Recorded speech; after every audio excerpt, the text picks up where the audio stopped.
મિત્રો સ્વાગત છે તમારું આપ સૌની સિયારી ચેનલ ગુજરાતી સાહિત્ય વિદ નિકુંજ યુટ્યુબ ચેનલમાં। હું નિકુંજ પરમાર આપ સૌનું તહે દિલથી આજના વિડીયોમાં સ્વાગત કરું છું। મિત્રો તમે એક પેન્શનર અથવા સરકારી કર્મચારી છો તો તમારા માટે આજનો આ વિડીયો ઉપયોગી બનશે। મિત્રો આજ તારીખ થઈ 28/10/2025 વાર મંગળવારના રોજ એક મહત્ત્વની અપડેટ લઈને આવ્યો છું।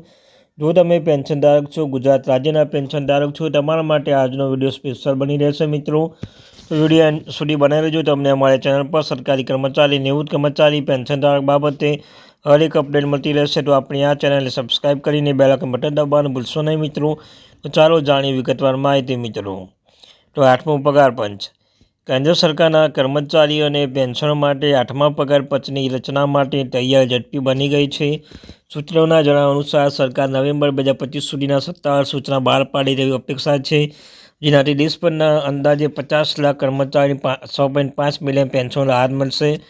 તમે જાણો છો મિત્રો તેમ ગુજરાત રાજ્ય સરકાર દ્વારા 1 જાન્યુઆરી 2025 દ્વારા જે જાહેરાત કહેવામાં આવ્યું હતું કે 8મો પગાર પંચ 1 જાન્યુઆરી 2026 લાગુ થશે।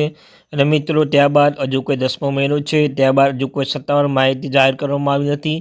ઘણા લાંબા સમય સુધી રાહ જોઈ રહ્યા હતા સરકારી કર્મચારી પેન્શન ધારકો 8મો પગાર પંચ બાબતે। મિત્રો 8મો પગાર પંચ બાબતે આવતા મહિને એટલે કે નવેમ્બર મહિનામાં સત્તાવાર જાહેરાત બહાર પાડી શકે છે। સૂત્રોના અનુસાર 2025માં નવેમ્બર 2025માં એક મહત્વની અપડેટ મળી શકે છે। આ સમાચાર એટલા માટે મહત્વપૂર્ણ છે કે કારણ કે 7મો પગાર પંચનો કાર્યકાળ આ વર્ષ ડિસેમ્બરમાં સમાપ્ત થઈ રહ્યો છે, જેના કારણે કેન્દ્ર સરકાર માટે નવા કમિશન માટે માળખાને અંતિમ સ્વરૂપ આપવું જરૂરી બન્યું છે। આ પગલાંથી કર્મચારીની પેન્શન નોંધપાત્ર રાહત મળવાની અપેક્ષા છે। મિત્રો તમે જાણો છો 2 મહિના બાકી છે, તો 2 મહિના અંતે સરકારશ્રીને અંતિમ સ્વરૂપ નિર્ણય આપવું આવશ્યક બની ગયું છે। તો હવે આવતા મહિને 11મા મહિનામાં લાગે છે કે નવેમ્બર મહિનામાં 8મો પગાર પંચ અંતર્ગત સત્તાવાર જાહેરાત બહાર પડે તેવી શક્યતાઓ લાગી રહી છે। સરકારની આંતરિક તૈયારીઓ નાણામંત્રીના વિભાગો અને રાજ્ય સરકારના સૂચનાઓની સમીક્ષા કરી રહ્યું છે। રાજ્યમંત્રી પંકજ ચૌધરીએ જણાવ્યું છે કે કેન્દ્ર સરકાર બાબતે સક્રિયપણે કામ કરી રહી છે અને યોગ્ય સમયે એક સૂચના જાહેર કરવામાં આવશે। સરકાર 8મા પગાર પંચ સભ્યોની નિમણૂક કરવાની તેના કાર્યક્ષેત્રના નિયમોનું અંતિમ સ્વરૂપ આપવાની પ્રક્રિયા છે। ભૂતકાળના અનુભવોથી શીખીને કર્મચારી પગાર માળખાના સુધારા ઝડપથી લાગુ કરી શકાય તે માટે કોઈ વિલંબ ન થાય તે માટે પ્રયાસો કરવામાં આવી રહ્યા છે। નવું પગાર પંચ અમલ ક્યારે આવ્યું છે? મિત્રો આવી શકે છે।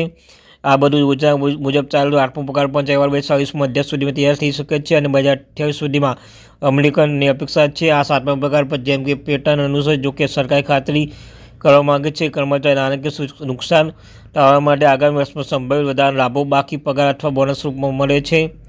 નવા પગાર પંચ તમને કહ્યું તેમ 2026માં મધ્યમાં શરૂઆત થશે અને 2028માં અમલીકરણની અપેક્ષા છે।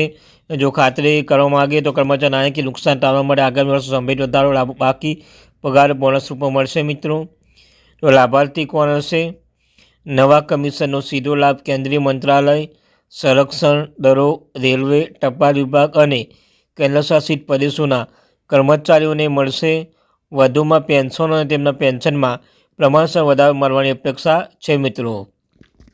તો મિત્રો આમ 8મો પગાર પણ લાગુ થતાં જ કેન્દ્ર સરકારના કર્મચારી, રાજ્ય સરકારના કર્મચારીઓ, પેન્શનધારકોના ખાતામાં બમણો 30થી 40થી 50% વધારો થશે।